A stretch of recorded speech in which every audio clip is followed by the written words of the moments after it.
Hi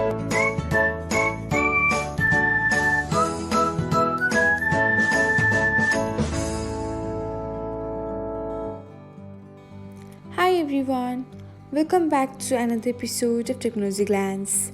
In this video, I'm going to guide you through how you can disable comments for specific pins on Pinterest. So, let's get started. Watch till the end and don't forget to subscribe to Technologyglance by hitting the subscribe button and press the bell icon so that you'll never miss another update. Without further ado, let's get started. First of all, open the Pinterest app on your device. Tap on your profile icon and then open the pin for which you wanna disable the comments. Now, tap on the three dots icon. Then, toggle off the button beside allow comments. And that's it. This is how you can disable comments for a specific pin on Pinterest. Thanks for watching. If you found this guide helpful, we will love it if you hit the thumbs up button below.